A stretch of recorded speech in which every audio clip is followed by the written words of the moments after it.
아가서 8강입니다. 8절부터 2장 8절부터 10절입니다. 시간이 안 되면 9절까지, 일부에서는 9절까지밖에 못해서 다 같이 읽어볼까요? 시작. 나의 사랑하는 자의 목소리로구나. 보라, 그가 산에서 달리고 작은 산을 빨리 넘어오는구나. 나의 사랑하는 자는 노루와도 같고 어린 사슴과도 같아서 우리 벽 뒤에 서서 창으로 들여다보며 창살 틈으로 엿보는구나. 나의 사랑하는 자가 내게 말하여 이르기를, 나의 사랑, 나의 어여쁜 자야, 그래서 함께 가자. 아가서는 하나님과의 관계, 여기서는 이제 술람미 여인과 솔로몬 왕의 이제 관계를 계속 서로 노래하면서 이제 서로 이야기하는 거죠, 그죠? 근데 무엇을 이야기하는 거냐? 자꾸만 알아가는 거예요, 그죠? 관계라는 것은 그 관계를 맺고 있는 당사자에 대해서 계속 알아가는 겁니다. 계속 더욱더 알아가면서 그 관계가 친밀해지는 겁니다. 하나님과 관계를 맺고 관계를 친밀해지다 보면은 남는 건 사랑이에요, 사랑. 하나님이 나를 사랑하시는구나. 그 전에 어렸을 때 우리가 뭐 예수 사랑하시면 그 찬송하잖아요. 근데 그때는 모르고 그냥 부른 거예요. 그래서 예수님 나를 사랑하신다. 근데 우리가 그걸 언제 알게 되느냐? 그분을 더욱더 알게 되면은 관계를 계속 맺으면서 더욱더 관계가 친밀해지면서 그분을 알게 되면은 진짜 그분이 나를 사랑하시는구나. 그걸 알게 되는 겁니다. 나를 사랑하시는구나.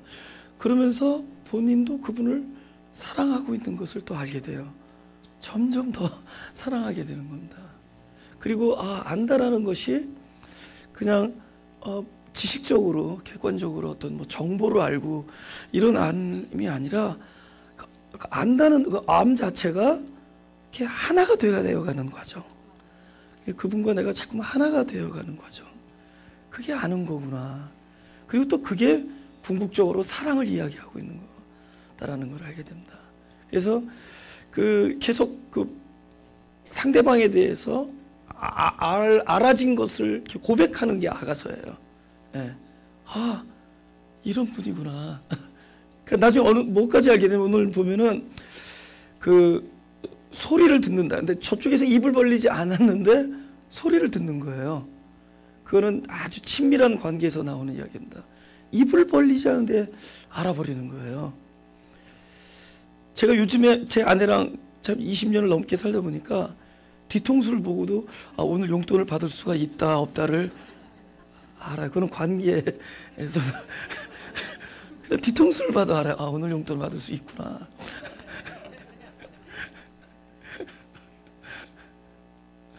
그래서 나의 사랑하는 자의 목소리구나. 이거 여자가 얘기하는 거거든. 그래서 10절에 보면은 나의 사랑하는 자가 나한테 뭐라고 하냐면, 나의 사랑, 나의 어여쁜 자야, 일어나서 함께 가자 하는 소리를 듣는 거예요. 꼭 구태여 상대방이 이렇게 입을 벌려서 이야기하지 않아도 그 소리를 듣는 거예요. 그죠? 하나님은 이런 관계를 이렇게 만들어 나가고 계신 겁니다. 한 사람 한 사람과, 그죠? 내가 이야기하지 않아도 내 존재 자체가 너를 향해서 끊임없이 나의 뜻을 발산하고 있는 것을 상대방이 계속 들을 수 있는 사람으로 계속 이렇게 발전시키는 일을 누가 하느냐? 하나님께서 하시는 거예요. 이건 하나님의 열심입니다. 그분의 사역이에요. 그 사역을 통해서 그 소리를 듣게 만드는 겁니다. 그래서 끊임없이 그분의 음성을 듣는 자로 우리를 발전시켜 나가는 거예요. 이게 그냥 사운드라면 사운드, 그죠? 그냥 목소리라면은 여기 있는 이거 외적인 소리인데 이 외적인 소리 다 들어요. 근데 이 성경에서 나오는 이런 뭐 목소리다라고 표현되어지는 이런 이야기들은 결국 이제 하나님 당신을 계시하는 건데, 이런 거는 사람의 상태에 따라서 또 사람의 어느 하나님과의 관계만큼 알아듣게 돼 있어요. 관계만큼. 그렇죠? 뭐 이 정도일 거면 저 사람 오늘 검은 자켓을 입었구나. 그것까지는 알 수 있잖아요. 모든 사람이 알 수 있잖아요. 그죠? 모든 사람이 그런 수준은 됩니다. 그죠? 근데 우리 아내는 내가 이 안에 러닝 셔츠를 뭘 입었는지 알아요. 그건 관계가 있으니까. 그죠? 우리가 같은 그분의 임재를 우리가 서로 느낀다 할지라도 그 임재 안에서도 그 어느 정도까지를 우리가 볼 수 있고 들을 수 있느냐는 각자 그동안의 하나님과의 사이에 있어서 어디까지 그 관계가 발전되어 있느냐만큼 우리가 그걸 듣고 보고 알게 된다는 거죠. 그래서 하나님께서는 사랑하는 백성들에게 끊임없이 당신을 읽을 수 있도록, 그죠? 당신을 이렇게 볼 수 있도록, 당신의 뜻을 구태여 막 이렇게 귀에 대고, 당신의 뜻을 막 귀에다 대고 얘기하지 않아도 상대방이 그것을 알아챌 수 있도록 하나님께서 우리 일생 내내 당신의 사역을 중단하지 않고 일을 하신다는 겁니다. 그렇죠? 그렇게 하신 분들의 이야기를 좀 볼 수 있기 원합니다. 열왕기상 19장 11절에서 제가 읽겠습니다. 여호와께서 가라사대 너는 나가서 여호와의 앞에서 산에 섰으라 하시더니 여호와께서 지나가시는데, 여러분 지금 제가 읽어준 부분은 실제로 이런 일이 외적으로 나타났다고만 보지 마시고 그냥 하나님의 어떤 당위성이랄까요? 여기는 반드시 여호와가 계셔야 되고 지금은 여호와가 나에게 말했다라는 어떤 그걸 부여하는 겁니다. 우리가 예수를 믿다 보면은 그분의 음성을 듣지 않아도 마땅히 그분은 이 순간에는 그런 이야기를 해야 된다라고 우리가 생각하는 것들이 있어요. 그러니까 예를 들면 he is supposed to be here, 그죠? He is supposed to be here. 여기는 반드시 당신이 계셔야 된다. 그죠? 또 계시면은 당연히 나에게 이런 이야기를 하시는 분이어야 된다라는 그런 어떤 하나님으로서의 어떤 당위성을 내가 부여하는 거예요. 그러니까 모든 믿는 사람이 기본적으로 디맨다는 얘기입니다. 여기 엘리야도 이렇게 쫓기는 상황에서 하나님께서는 반드시 나에게 말씀하시고 하나님께서는 반드시 나와 함께 계신다는 것을 엘리야는 기대하고 알고 있는 거죠. 그럼 기대하고 알고 있는 사람이 만약 그 앞에 강한 바람이 분다든가 막 그죠 불일이 난다 그러면 당연히 계시다고 생각했죠. 그죠? 그래서 저 보면은 여호와의 앞에 크고 강한 바람이 산을 가르고 바위를 부수나 바람 가운데 여호와께서 뭐라고요? 계시지 아니하며. 마땅히 계실 줄 알았는데 안 계시는 거예요. 지금 이 일을 누가 하는 줄 아세요? 하나님께서 이런 방식으로 사역하시는 겁니다. 잘 보세요. 그분이 반드시 계셔야 되는데 안 계시다. 바람 후에 지진이 있으나 지진 가운데도 여호와께서 계시지 아니하니. 12절 13절. 또 지진 후에 불이 있으나 불 가운데도 여호와께서 계시지 아니하더니. 다 같이 시작. 불 후에 세미한 소리가 있는지라. 엘리야가 듣고 겉옷으로 얼굴을 가리고 나가 굴 어귀에 섬에 소리가 있어 저에게 임하여 가로사대 엘리야여 내가 여차 여기 있느냐. 지금 이 세밀한 음성 속에서 디테일한 여호와의 음성을 들을 수 있어요. 근데 그 어떤 후죠? 불 후에 우리가 기대한 것들 속에 계시지 아니한 것을 경험한 후에 하나님의 방식은 하나님의 뜻 안에 있지 우리의 기대와 우리들의 예측 속에 계시지 아니하시다. 근데 우리들의 예측은 항상 좀 폼나게 나타나시는 거잖아요. 그죠? 하나님 좀 이렇게 좀 아주 하나님은 하나님답게 거대한 바위를 부수고 그죠? 바람과 강한 바람과 불과 지진 속에서 딱 이렇게 등장하시면은 하나님 같잖아요. 근데 그럴 때 하나님 같음을 포기하시는 거예요. 사실은 누가 더 힘든 줄 아세요? 당신이 더 힘드신 겁니다. 당신의 뜻을 이루시기 위해서. 그것도 무슨 뜻? 선하신 뜻. 사랑하기 때문에 세우신 뜻을 이루시기 위하여 그것을 이렇게 접는 거예요. 봉황새가, 그죠? 큰 봉황새가 날개를 접고 땅에 내려와서 병아리들과 뒤뚱뒤뚱 걸어간다고 생각해보세요. 그렇죠? 그걸 이제 우리가 온유 뭐 이렇게 표현합니다. 그게 온유라는 단어를 가장 제가 제일 이렇게 설명할 때 그렇게 얘기합니다. 주님께서 얼마든지 십자가에서 내려와서 그 자기의 원수들을 물리칠 수 있었어요. 말 한마디로. 근데 도살장으로 끌려가는 또 털 깎는 자 앞에 잠잠한 어린 양처럼 입을 열지 아니하였다. 그것은 당신이 더 큰 계획을 이루기 위하여 우리를 구원하는 십자가에서 죽음을, 주 십자가에서 피 흘림을, 그래서 우리의 죄를 사하여 주시는 그 일을 이루기 위하여 할 수 있는 일을 접으시는 것이 하나님의 사랑이에요. 근데 그 일이 지금도 일어나고 있다. 그 일이 지금도 일어나고 있다. 홀드하는 거예요. 지금이 아니어야 되기 때문에. 지금 마땅히 우리가 예측한 곳에서 나타나 버리면은 예측한 곳에서만 임재하지, 항상 언제 어디서나 내가 어디를 가든지 나와 항상 함께 있으리라는 것을 우리에게 알려줄 수가 없어요. 우리가 그것을 알 수 있게 하기 위하여 그분은 우리가 전혀 예측하지 않는 그곳에서조차 나를 사랑하기 때문에 항상 함께 하시고 임재한다는 것을 알려주시기 위하여, 그것을 우리로 알게 하기 위하여 지금 마땅히 있어야 할 곳에서 당신의 모습을 감추시는 거예요. 반드시 있어야 되는데 그곳에서의 그 등장을 당신 스스로 절제하시고 억제하시는 거예요. 사랑하기 때문에 우리로 더욱더 늘 그분의 임재를 이렇게 감지할 수 있는 사람으로 만들기 위하여 인내하시는 거죠. 요셉이 그 감옥에서 있을 때 진짜 마음이 아픈 건 당사자보다도 하나님이세요. 야, 조금만 기다려. 나중에 좀 더 있으면은 바로의 꿈을 풀어줄 날이 올 것이다. 그때까지 너는 영문 모를 고통 속에서 있어야 된다. 그래, 내가 지금 알려줄 수가 없다. 나중에 그 깨닫잖아요. 그 진짜 저스티파이가 안 되는, 도저히 이유 납득할 수 없는, 납득할 만한 상황이 아닌 것을 고투를 한 다음에야 나중에 당신들은 나를 헤아려 했으나 하나님께서는 이 모든 것을 선으로 바꾸사 만민들의 생명을 구원하시게 하였습니다를 깨닫는 사람으로 만들기 위하여 그 십수년 동안 그 주님이 하나님께서 홀드하신 거예요. 당신의 등장을. 그러니까 오늘도 우리들에게 당신의 등장을 홀드하는 겁니다. 그죠? 당신 여기 있다. Don't worry. 그죠? 나중에는 굉장히 엄청난 일이 그냥 침묵하세요. 거기도 계시지 아니하시고. 그래서 어디서 어떻게 모든 것이 자기 기대가 깨지고 나니까 이제는 예측하지 않은 곳에서의 음성을 들을 수가 있는 자가 돼요.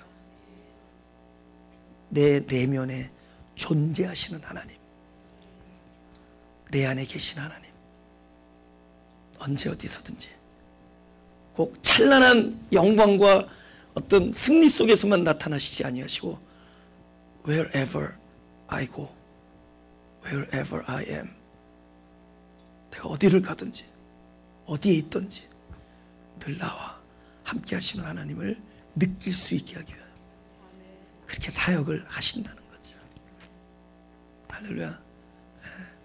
욥에게는 어떻게 했는지. 욥은 굉장히 고난이 많았죠, 그죠? 자식 열을 잃고 모든 재산을 다 소멸되고, 그다음 몸에 막 악창이 나는, 사람들이 말하면 저주죠, 그죠? 그러니까 아내도 막 저주하고, 친구들이 와서 위로한답시고 왔다가 정죄하고, 굉장히, 그죠? 아주 고통의 대명사. 근데 그 욥에게 있어서 더 힘든 고통은 이럴 때 이 모든 일의 당사자이신 하나님께서 입을 열지 아니하신다. 뭐라고 좀 얘기 좀 해보시면, say something about it. 그죠? 제일 힘든 것은 이 상황에서 하나님께서 입을 열지 아니하신다. 그런데 내가, 욥기 23장 8절 10절, 그런데 내가 앞으로 가도 그가 아니 계시고 뒤로 가도 보이지 아니하며 그가 왼편에서 일하시나 내가 만날 수 없고 그가 오른편으로 돌이키시나 배울 수 없구나. 10절 다 같이 시작. 나의 가는 길을 오직 그가 아시나니 그 나를 단련하시면 내가 정금같이 나오리라. 10절은 너무 기가 막혀서 한 얘기인 거 알죠? 이렇게 이런 상황에서 안 나타내고 도대체 나를 뭘로 쓰려고 한, 이렇게 얘기하는 겁니다. 그래, 당신 나를 드디어 아브라함의 신앙을 주려고 그러시는 거죠? 이렇게 얘기하는 거예요. 나를 거의 예수님 수준으로 끌어올리려고 하시는 거죠. 이런 식으로 얘기하는 거예요. 너무 기가 막혀서. 근데 그게 명언이 되는 겁니다. 여러분의 요절이 돼버렸어요. 그런데 하나님의 목적은 어떤 우리가 고난이 있다면 고난을 이렇게 제거하는 게 목적이 아니라, 고난은 뭔가를 인디케이트 한다 그랬잖아요. 그죠? 이 고난을 통해 만약에 이빨이 썩어가는데 이빨에 치통이 없으면은 썩어지잖아요. 그리고 고통을 통해서 이빨에 뭔가를 해야 되는구나를 알려주고, 결국은 이빨을 뽑는 게 문제가 아니라, 고통스러운 이빨을 없애는 게 문제가 아니라, 그 이빨이 고통이 인디케이트는 알려주는 부분에 대해서 손을 보는 거거든요.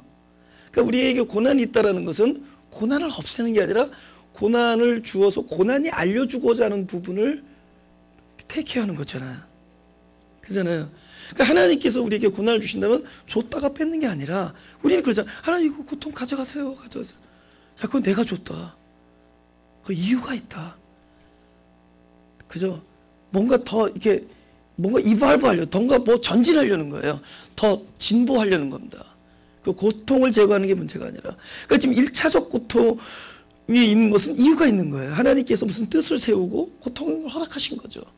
근데 이 고통, 이 고난에 대하여 하나님께서 더 발전된 당신의 뜻을 완수하기 위해서 더 센 고난을 툴로 사용해요. 그러니까 더 센 고난은 고난에 대해서 항변하는 당신의 사랑하는 백성에게 아무 말도 안 하는 거야. 그 욥은 오랜 욥기 우리가 봤지만은 오랜 동안 하나님께서 등장을 안 하세요. 엄청난 재난이 일어났고 자식이 다 죽고 모든 걸 잃어버리고 했는데 저스티파이가 안 되는 게 도대체 왜 그런 거야? 그러니까 더 힘든 거는 이 고통 자체보다도 이 고통에 대해서 하나님께서 아무 말 안 하는 거야. 그러면 있잖아요. 옛날에는 여기 있겠다 하는 데만 열어본다고요. 이제는 여기에는 안 계시겠지 하는데도 열어보게 돼요. 왜? 여기 있겠지 하는 곳에서 안 계시기 때문에. 그분이 입을 다물고 있으니까, 그렇죠? 설마 이 소리는 알겠지 하는데 다 귀를 기울이게 돼. 점점 귀를 기울여서 이제는 뭐죠? 하나님의 침묵 속에서도 그분의 존재를 향하여 온 전 존재를, 영, 혼, 육, 온 전 존재를 그분을 향해서 귀를 열고 마음을 열고 그분의 임재와 그분의 반응을 기다리는 자. 플리즈 숨이라도 쉬어주세요. 콧김이라도 불어주세요. 그냥 있다라는 거 표시만 해주세요. 당신이 하나님이라고 말해주세요. 그래서 온 존재가 완전히 그분을 향해서 완전히 예민하게 그분을 감지하기 위해서, 그분을 느끼기 위해서, 그분이 계시다라는 걸 보기 위해서, 나의 존재의 눈과 존재의 귀와 모든 것이 입을 벌리고 귀를 열어서 그저 이제는 바람 소리에서도 그분의 임재를 보려고 하는 우리의 영혼의 안타까움 하면서 뭐가 깊어져요? 그분을 느끼는 관계, 더욱더 가까워져 침묵 속에서 그분의 음성을 듣게 되는 자. 할렐루야. 여러분 처음이니까 제잘 얘기하지, 오래 살아봐요. 가만히 있어도 얘기하는 거예요. 오래 살아봐요. 30마일 떨어져 있어도 감이 와. 빨리 집에 들어가야 되는구나 지금. 이 느낌, 그 관계.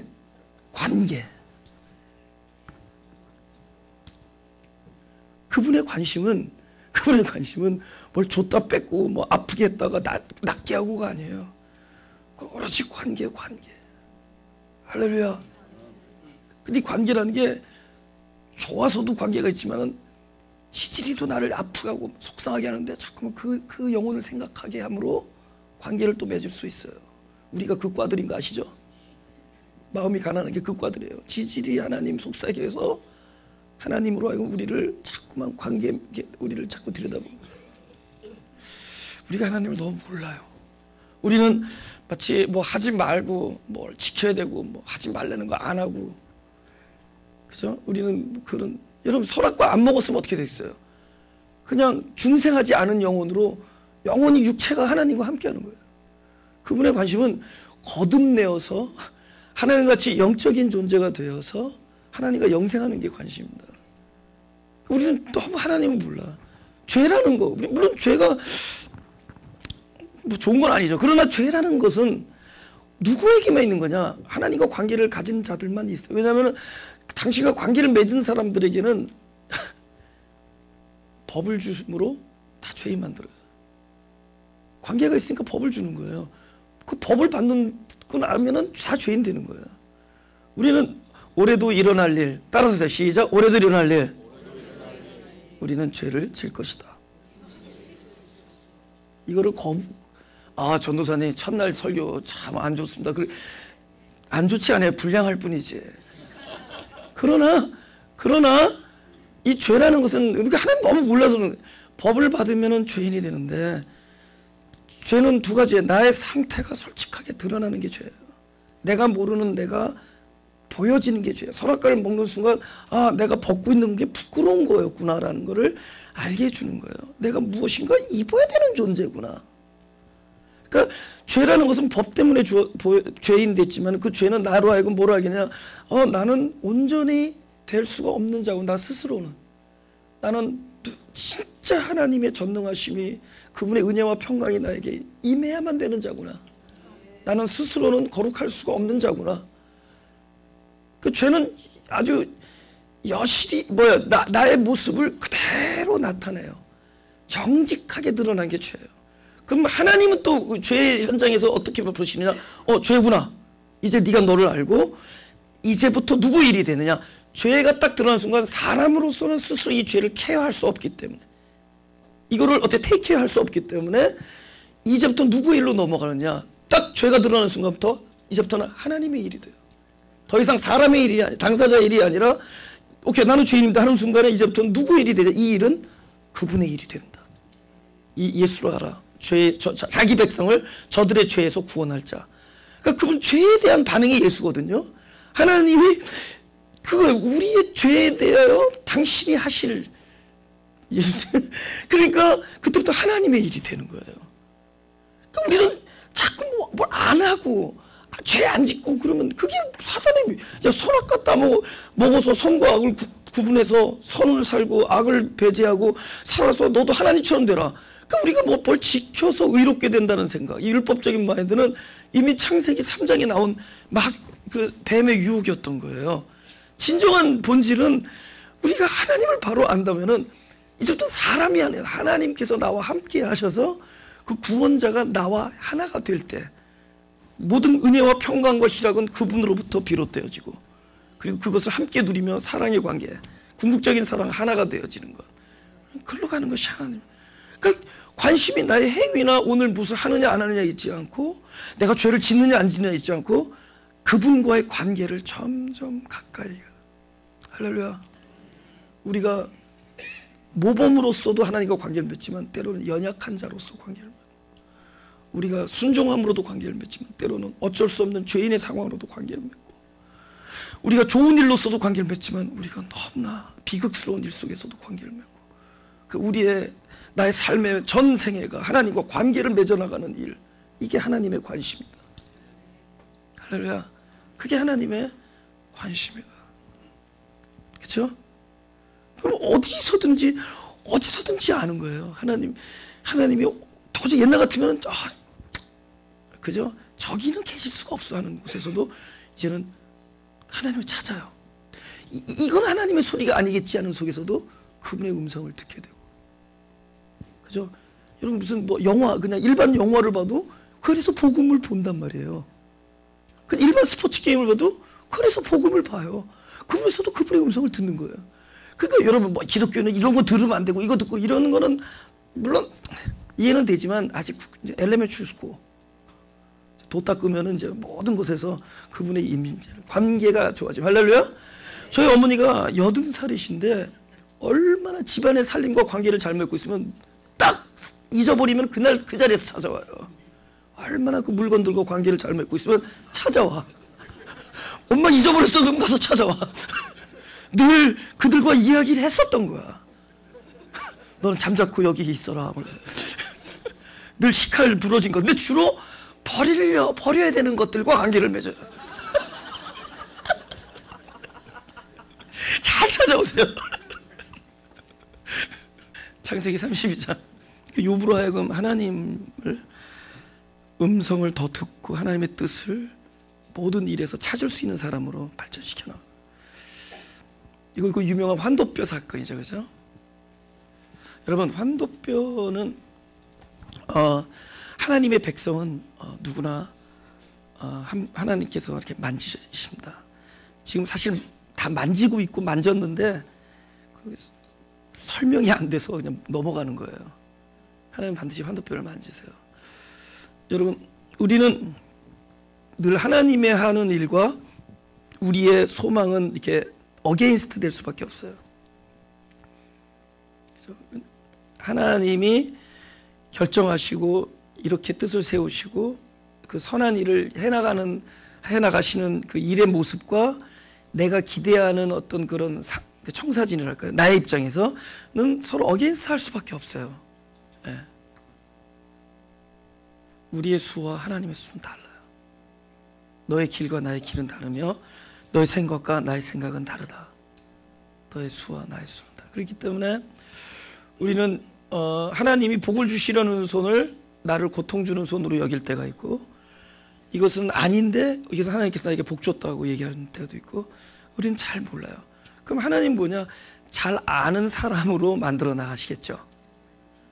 점점 하나님 어떤 일에 대하여 이것이 하나님이 나에게 복을 주시려는 일을 알아채는 사람이 되기를 원하겠죠. 부모가 자식이 자기 뜻을 모를 때 얼마나 마음이에요. 나는 사랑에 사는데 그쪽에서는 아니라고 여기면 마음이 얼마나 아프겠어요. 그죠? 근데 이제 결국은 우리는 씨름을 할 수밖에 없어요. 그분이 나에게 복 주시려는 일을 대항해서 씨름해요. 그분은 나를 고꾸라뜨려야지만이 나에게 복이 된다는 걸 알기 때문에 고꾸라뜨려. 우리는 왜 자꾸만 이런 일이 일어나서 나를 자꾸만 엎어뜨리려는 거야 하면서 나의 복 주려는 손길로부터 자꾸 떨어지려고 그래요. 밀쳐내려고 그러고. 그죠? 우린 모르기 때문에 아직 그만큼 관계가 가까워진 게 아니죠. 관계가 가까워진, 지금 잠시 아프다 하더라도 이것은 하나님께서 나에게 복을 주시는 일이구나를 알게 되는데, 왜 싸우느냐? 모르기 때문에. 이거는 하나님의 뜻과 하나님이 하시는 사역과 나의 의지가 서로 상반되기 때문에 인생 내내 씨름을 한다는 거예요. 인생 내내 씨름을 해. 하나님이 하시려는, 하나님이 나를 붙들었는데 나는 그 붙드는 손을 자꾸만 떨쳐버리려고 그러고 그분으로부터 도망가려고 그러고, 그러니까 밤새 씨름. 근데 얼마나 그 힘이 센지 이기지를 못하겠다. 그러니까 하나님의 의지에 반대되는 나의 소망의 힘이 얼마나 센지 하나님 밤새 싸우는데 이기지를 못하겠다. 그래서 환도뼈를 만집니다. 환도뼈를 깨트린다. 근데 그 환도뼈라는 뭐냐면 하나님과 끝까지 싸우는 나의 힘이에요. 그죠? 좀처럼 지치지 않는 힘. 밤새 싸워도 지치지 않는 힘. 그죠? 바카스 먹고 화투 치는 것 같은 힘. 어떻게 이게 밤을 샐 수가 있냐. 하나님과 밤새 싸우는 힘. 그죠? 근데 무엇인가가 하나님께서 만졌을 때 그 결과가 그렇게 싸울 수 있는 힘이 완전히 소멸되어지거나, 또 하나님께 만졌는데 더 이상 붙잡을 힘이 없고, 싸우는 힘은 없는데 이젠 반대로 하나님을 붙잡게 되는 힘이 생긴다거나, 그리고 내가 떨쳐버리려는 그 존재를 오히려 이것은 내가 붙잡아야 되는 존재라고 여기게 되는 그런 사건이 나에게 벌어진다면, 그래서 하나님께서 우리의 환도뼈를 만진 사건이다. 할렐루야. 일어났던 일, 일어나고 있는 일, 일어날 일. 그렇죠? 환도뼈. 하나님께서 만지셨는데 이 고통이 그분을 더 이상 씨름할 수 있는 힘이 다 빠져버린, 씨름을 못해. 그 힘이 다 빠졌어요. 그때 하나님은 어떻게 된 줄 아세요? 제가 지난번에 말씀드렸지만은 제 친구 둘이 쌍둥이인데 대학 하도 그냥 개구장에서 치고받고 싸우면 아버지가 와서 그냥 막 아버지가 막 애들 말리고 막 그렇게 혼내고 그랬대요. 항상 아버지가 등장해서, 아버지도 한 건 하시거든요. 근데 하루는 둘이서 막 치고받고 싸우는데 아버지가 와서 확 말리는데 말리는 힘이 하나도 없더래. 그 옛날에 그 아버지가 아니더래요. 말리는데 힘이 하나도 없더래요. 그래서 싸움을 중단했다고 그러더라고요. 그때 딱 그 말리시는 아버지 힘이 하나도 없음을 깨닫고 싸움을 중단했대요. 봐요. 인생 내내 하나님과 씨름을 해. 근데 더 이상 씨름할 힘이 하나도 없어. 약해진 거죠. 아주 약해지죠. 하나님이 우리가 약할 때 더 약해지시는 거 아세요? 일부러. 마음이 녹아서 그래요. 너무 사랑하는 사람이 그나마 대드는 힘이라도 있었는데 그 대들고 씨름하던 그 힘이 싹 빠진 걸 보고 하나님의 마음이 눈처럼 녹아버려서 더 약해지셔서 그가 힘없는 손으로 붙드는데 붙잡혀 주시는 사건이에요. 할렐루야. 그가 힘이 강해서 붙든 게 아니라 너무 약해서 환도뼈가 깨져서 너무 연약해서 이제는 하나님과 대항할 씨름할 힘도 하나도 없는 그 손으로 자기를 붙드니까 하나님께서 이거 놔라 이게 아니라 붙잡혀 주시는 겁니다. 인생 내내 하나님께서 우리에게 이런 방식으로 우리에게 붙잡혀 주신다. 그래서 내가 약할 때 곧 강함이니라. 이런 일들을 통해서 내가 누구를 붙잡아야 되는지를, 그리고 이 아픔 속에서 결국은 늘 임재하시는 하나님을 알 수 있게. 할렐루야. 환도뼈를 만지시면서 그 고통을 가하는 것 같지만 모든 일에 하나님은 나를 사랑하고 이 일이 궁극적으로 너에게 마침내 복을 주려는 것을 깨닫게 하기 위하여 지금 이 아픔을, 환도뼈 깨지는 사건을 허락하신다라는 거죠. 할렐루야. 본문으로 들어가겠습니다. 이제 목소리 안 듣고 소리를 듣는 반열에 오르신 분, 아멘. 너무 겸손하게 자기 해서 지금 보라 그가 산에서 달리고 작은 산을 빨리 넘어오는구나. 그 에스겔서하고 이사야서에 보면은 산과 작은 산이 이렇게 계속 중복돼서 나오는 부분은 거의 우리 장애물입니다. 근데 그가 그 장애물을 마다하지 않고 속히 온다는 거예요. 그래서 성경에서 특히 이제 계시록 같은 데서 속히 온다 이런 얘기 하잖아요. 그죠? 속히 온다라는 뜻은 뭐냐면 너에게 지금 온다 그 뜻이에요. 너에게 지금. 그러니까 뭐 딴 시간을 기다리지 말았으면 좋겠어요. 그죠? 지금 사도 요한을 통해서 내가 속히 오리라 그러면 바로 그 사람에게 오는 거예요. 곧 이때라.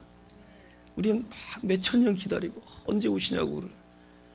속히라는 거예요. 가장 빠른. 너에게 오는 거예요. 너에게. 그죠? 그러니까 이 속히 오리라는 음성을 들은 자에게 그 사람에게 오는 거예요. 할렐루야. 곧 이때라 그러잖아요. 죽은 자들의 아들의 음성을 들을 때가 오나니 곧 이때라 그러잖아요. 그래서 이때예요. 우리가 뭐예요? 죽은 자로서 듣는 거예요. 왜냐하면 그분은 죽은 자에게 생명의 말씀이 되기 때문에, 부활이 되기 때문에. 할렐루야. 그래서 바로 죽은 자의 실존으로, 그죠? 율법과 자기 자아와 자기 어떤 본능을 모든 것으로부터 옛사람으로부터 죽은 자로의 실존에 그분의 음성이 항상 여기서 부활 사건이 되는 겁니다. 이때라. 그죠? 예. 속히 오리라. 그죠? 그러니까 그분이 지금 나를 향해서 오고 있다는 것을 볼 수 있게 되는 거예요. 그분이 지금 나를 향해서 달려오고 있다. 예. 황금박쥐라는 영화 만화 본 적 있어요? 그죠? 어렸을 때 그 마리아라는 여자애가 그냥 뭐 황금박쥐 부르면은 갑자기 일단 박쥐가 나중에 하면서 망떨치죠. 그죠? 이건 연세가 50세 이상이에요 지금. 근데 어떨 때는 너무 답답한 거야. 이 과정을 다 곧 뚫어야 되니까. 그거는 속히가 아니에요. 이때라. 예. 그리고 그걸 본 거예요. 그분은 항상 내 주변에서 떠나지 아니하는 걸 본 겁니다. 그리고 장애물을 그분이 나와 관계를 맺는 데 있어서의 장애를 항상 끊어버립니다. 로마서 8장 38절 39절입니다. 제가 읽을게요. 내가 확신하노니 사망이나 생명이나 천사들이나 권세자들이나 현재일이나 장래일이나 능력이나 높음이나 깊음이나 다른 아무 피조물이라도 우리를 우리 주 그리스도 예수 안에 있는 하나님의 사랑에서 끊을 수 없다. 사실은 나와 하나님의 그 사랑의 관계를 쉽게 끊을 수 있는 것들이거든요. 저게 사망이나 생명이나 천사들이나 권세자들이나 굉장히 좋아 보여요. 높은 것도 하나님과 나와의 관계를 끊을 수 있고 깊음도 하나님과 나와의 사랑의 관계를 끊을 수 있어요. 그래서 하나님은 어떻게 이 말을 성취하시죠? 나로 깊음이나 높음이나 사망이나 생명이나 천사이나 권세를 나로 끊어뜨림으로. 그러면 내 안에서 그것들이 끊어지면은 이게 고통이잖아요. 그럼 나는 하나님 왜 나한테서 깊음을 끊어갑니까? 나에게서 왜 높음을, 나에게서 왜 권세를 다 가져갑니까? 그것이 하나님과의 사랑의 관계를 끊을 수 있기 때문에. 그래서 그걸 끊어버림으로 하나님과의 사랑의 관계를 끊지 않게 해주시는 거예요. 할렐루야? 우리는 뭐만 봐요? 하나님이 사랑의 관계를 안 끊으려는 건 안 보고 내 앞에서 막 끊어지는 고통들만 본다는 거죠. 근데 그것들이 하나님과의 나와의 관계를 끊을 수 있기 때문에 그것들을 끊어버리는 거예요. 그러므로 하나님과 아무도 그 어떤 것도 하나님과 나와의 사랑의 관계를 끊을 수 없게 하기 위하여 지금 그 끊을 수 있는 것들을 끊어버려요. 그 과정이 고통스럽다 할지라도 하나님께서는 당신의 뜻을 궁극적으로 성취한다. 할렐루야. 성취하시는 것이다. 우리 본문을 좀 읽죠. 우리 오늘 9절까지만 하죠. 그죠? 다 같이 시작. 나의 사랑하는 자는 노루와도 같고 어린 사슴과도 같아서 우리 벽 뒤에 서서 창으로 들여다보며 창살 틈으로 엿보는구나.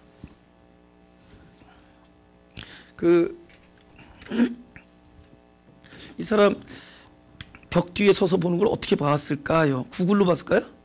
그러니까 전에 못 보던 걸 자꾸 보게 된대도요. 못 보는 걸 보게 돼요. 진짜 옛날 같지 않잖아요. 그죠? 마음은 원인데 몸이 말을 안 듣죠. 어느 나이가 되면은 말을 안 들어요.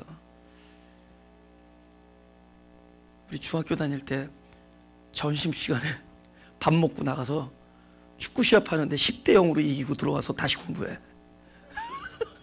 그리고 또다시 10분 브레이크 때 나가서 또 축구 3대 0으로 하고 또다시 또 얼마나 그 에너지가 넘치는지. 그때하고 지금 자꾸 다르잖아요. 점점. 근데 겉사람은 후패하지만 속사람이 날로 새롭다 그러잖아요. 그건 점점 이게 하나님의 열심을 통해서 그분의 사랑을 통해서 몰랐던 걸 자꾸 알게 되는 거야. 전에 왜 그걸 몰랐지? 전에는 그걸 잘 몰랐던. 여러분 나이가 먹으면서 이렇게 날씨 같은데 좀 이렇게 더 민감해지죠. 더 좋은 공기 이런 거. 참 공기가 좋구나. 나무가 옛날에는 나무는 나무야.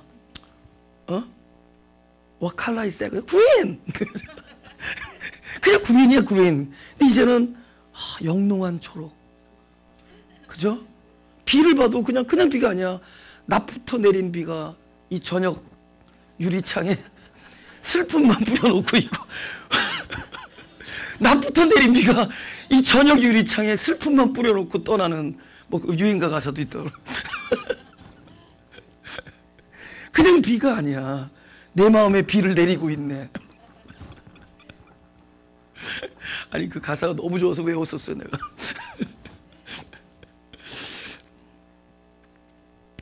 근데 우리가 이렇게 점점 이런 공기라든가 색깔이라든가 이런 자연 환경에 점점 민감해진다는 건 그것에 대해서 눈을 떠는 거예요.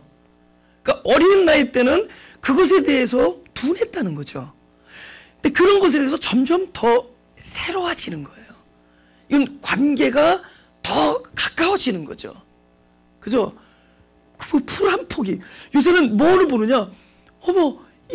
이 풀 봐, 먼지가 하나도 없어. 옛날엔 먼지가 있던 없던, 이제는 풀에 먼지가 안 묻은 곳과 먼지 묻은 풀을 비교를 하면서 와, 여기는 먼지가 없네, 이런 얘기를 해요. 점점 내가 그것을 바라보고 그 나무를 향해서 내가 그 자연을 향해서 바라보는 자연과의 나의 관계가 점점 이렇게 가까워진다는 거, 친밀해지고, 그걸 사랑이라고 하는 거죠. 그 자연을 사랑하는 거예요. 그죠? 그 관계라는 건 결국 사랑이라는 거죠. 참, 그러면서 하나가 돼요. 나중에는 결국에는 이 땅에서 이 나무와 내가 별개가 아니라는 것까지 갈 때, 여러분 굉장히 완전 도가 이 나무와 내가 서로 남이 아니다. 예. 너는 왜 내가 아니고 남인가? 뭐 그런 거 있어요. 하여튼 그렇게 될 때, 예. 그렇게 될 때 우리는 그걸 사랑이다. 점점 가까이 가면서, 그렇죠?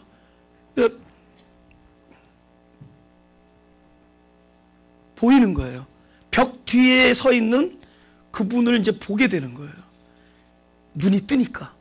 이제 구태여 고개를 돌려서 확인해 봐서 그분의 임재를 아는 것이 아니라 그냥 내가 살아있는 것으로서도 그분이 나와 벽 사이면 또 뭔가 갭이 있어요. 벽 뒤에 서 계신 분, 그리고 그분이 어딘가를 통해서 나를 엿보고 나를 감찰하고 계시고 나를 들여다보고 있다는 것을 이제는 아는 사람이 돼가는 거예요.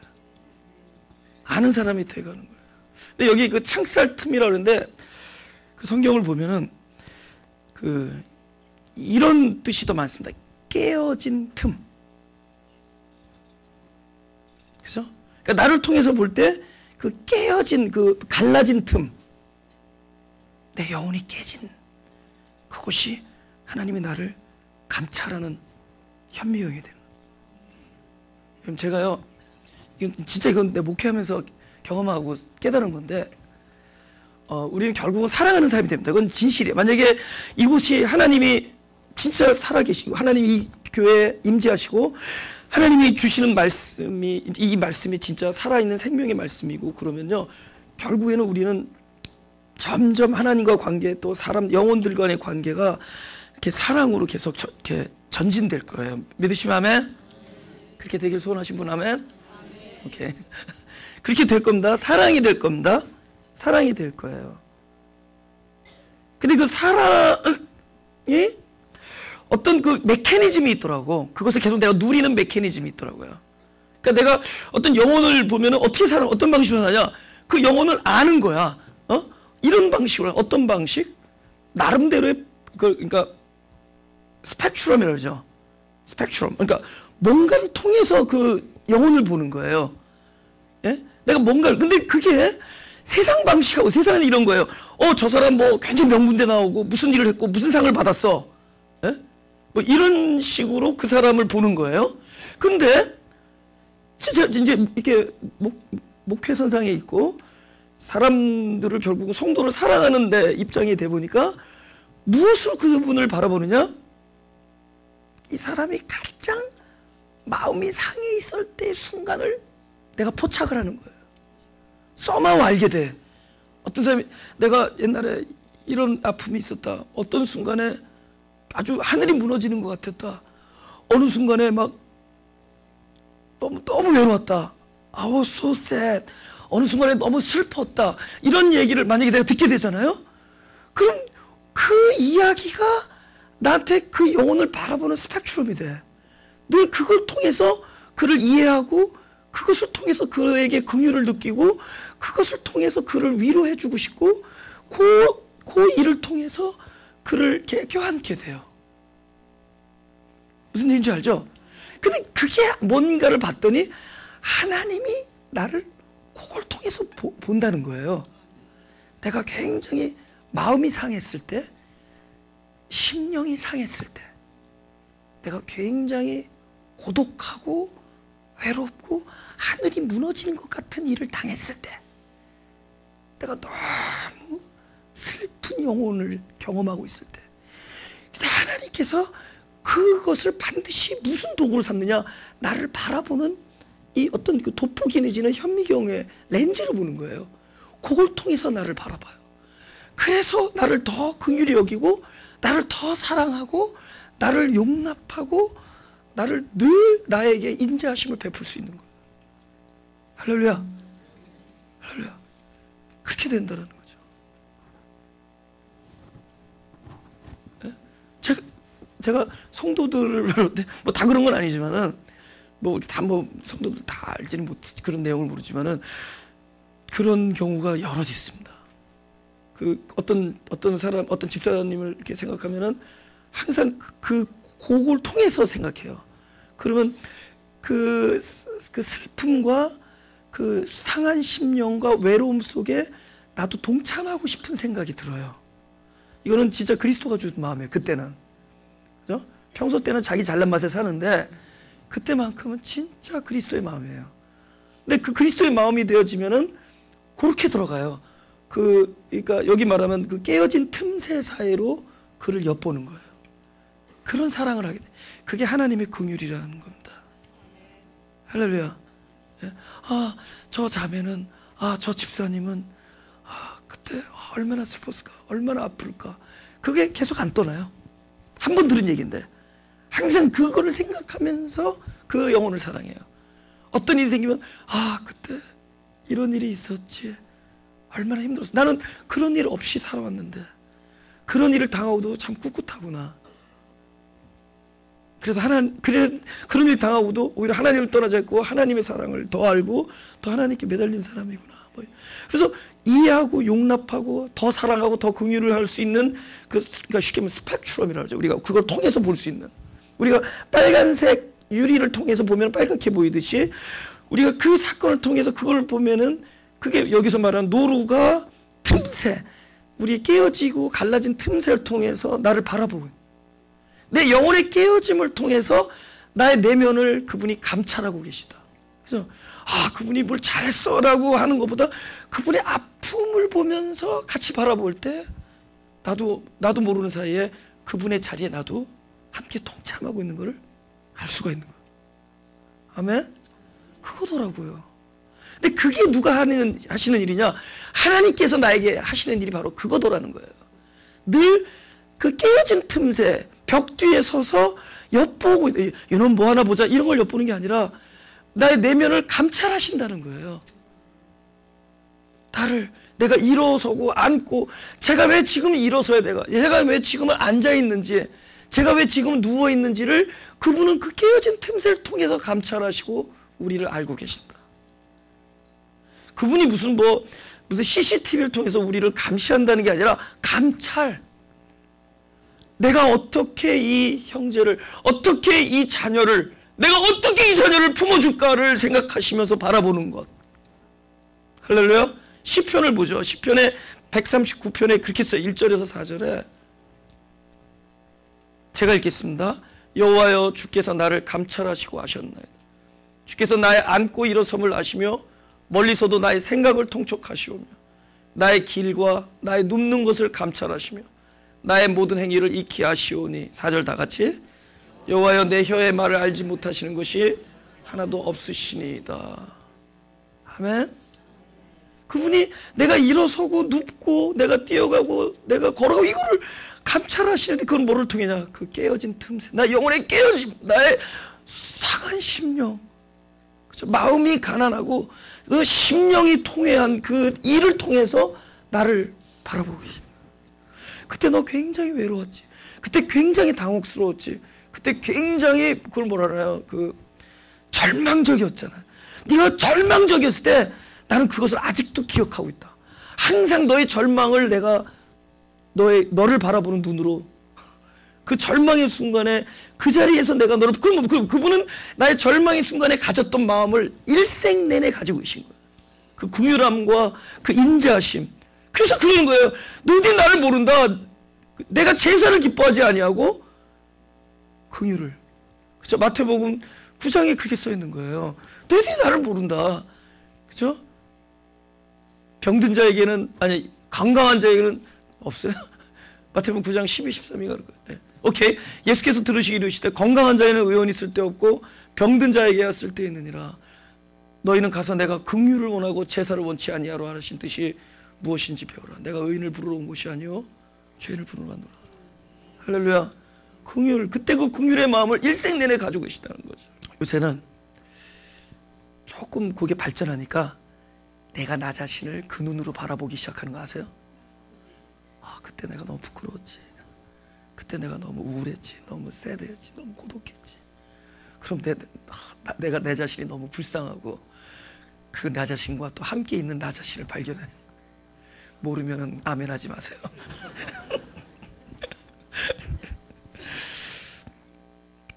우리 요 두 개만 찾아보고 마치겠습니다. 이게 요 두 개는 우리 고통이 오는데 그 고통이라는 것은 아까도 얘기했지만 하나님의 뜻을 이루는 참 굉장한 도구예요. 그런데 고통 속에 도구 속에 하나님이 가만히 있는 것 같지만 하나님의 긍휼이 그때 넘쳐나요.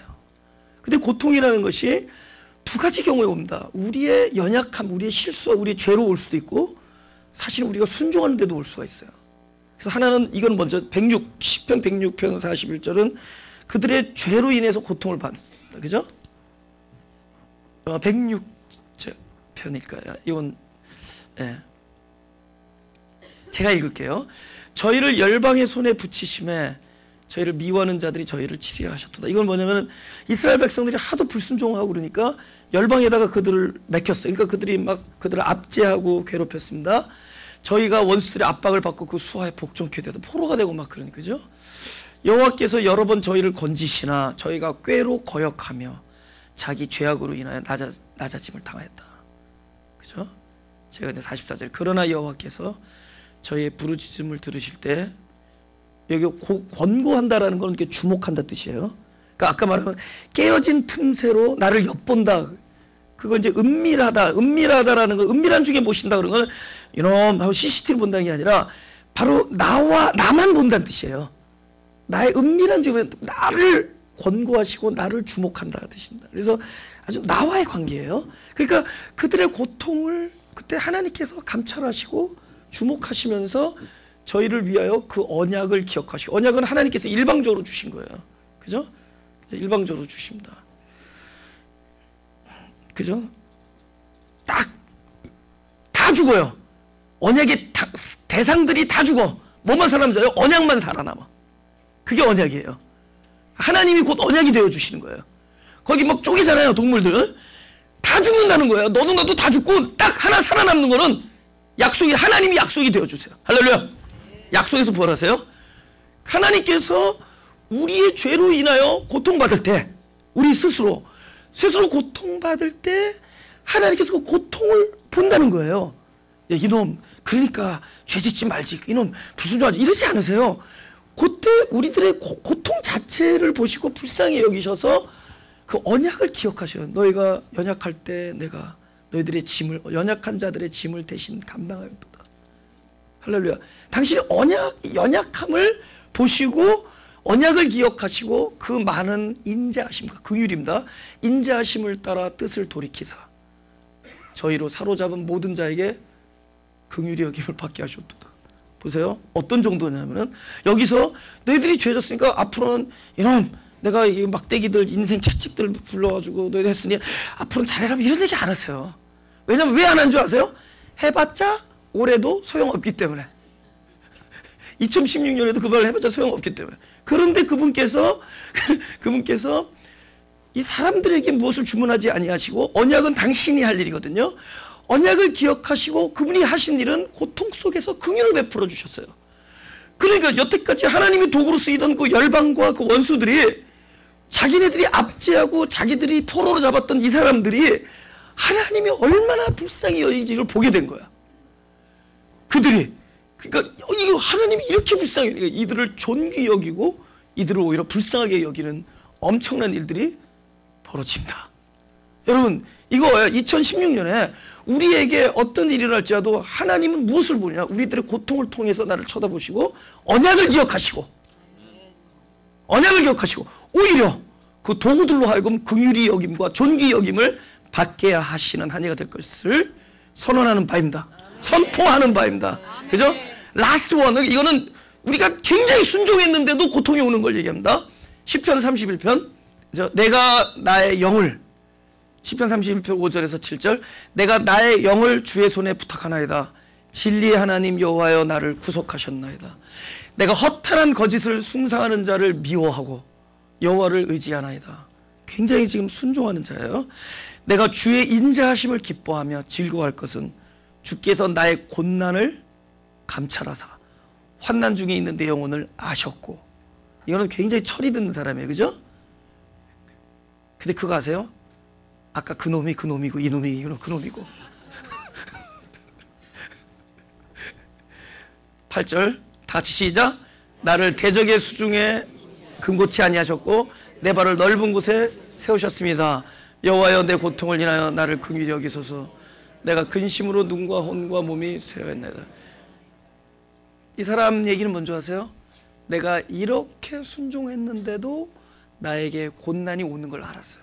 그때 뭐라고 하죠? 여호와여 나의 곤란을 보시고 나를 불쌍히 여기십시오. 내가 너무 쇠잔하고 너무 지쳤나이다. 근데 이 사람이 그렇게 얘기할 수 있는 그분께서 나의 고통과 곤란함을 감찰하시는 분이라는 걸 알았기 때문에 여호와여 나를 불쌍히 여기소서. 우리가 아까 시편 106편의 경험도 할 수 있고 시편 31편의 경험도 할 수 있습니다. 매상이 떨어질 수도 있고 매출이 올라갈 수도 있어요. 여러분 더 건강해질 수도 있고 어쩌면 예기치 않게 몸이 약한 것이 드러날 수도 있습니다.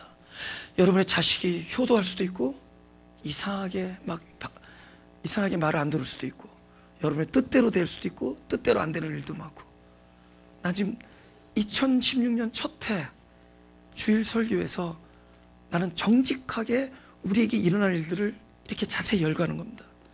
우리에게는 이런 일도 있고 우리는 하나님이 원하는 길을 선택할 수도 있고 원하지 않는 길을 갈 수도 있어요. 그리고 후자가 되게 우리의 과에 맞는 거예요. 더 우리는 자연스럽게 하나님의 의지에 반하는 결정을 내리게 될 것이고 우리는 하나님과 사람을 기뻐하기보다는 오히려 그들로 하여금 눈살을 찌푸리게 하는 결정들을 많이 할 겁니다. 왜? 우리는 우리의 육은 끝까지 자기중심적이고 자기 이기적이기 때문에 그래요.